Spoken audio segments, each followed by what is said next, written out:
Dobrodošli na moj kanal, dobrodošli u moj novi video. Danas pričamo o zahvalnosti. U našem životu sigurno da postoji nešto što možemo da kažemo hvala Bogu što to imamo, ili što to znamo, ili što to jesmo.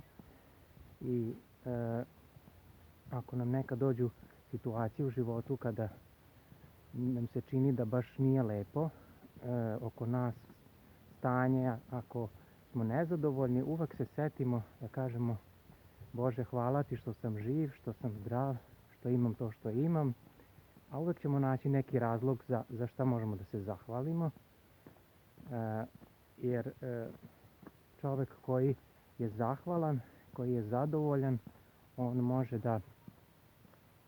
da bude, da koristi ljudima koji su oko njega, može da bude uspešan, bolje se osjeća, a osobe koje su nezahvalne, koje su stalno prigovaraju, onda takve osobe nisu zadovoljne u životu i ne postižu dobre rezultate. I treba da razmišljamo uvek o tome na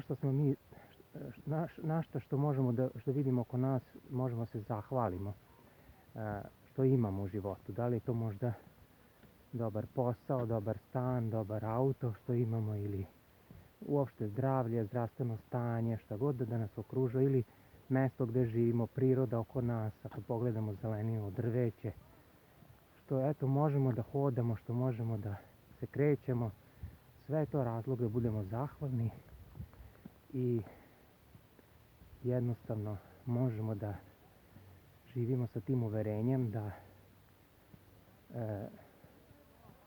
to nam pomaže, svakako. Ako vam se sviđa moj video, lajkujte i subscribeujte se na moj kanal. Do nekog novog videa, mi se vidimo i pozdrav!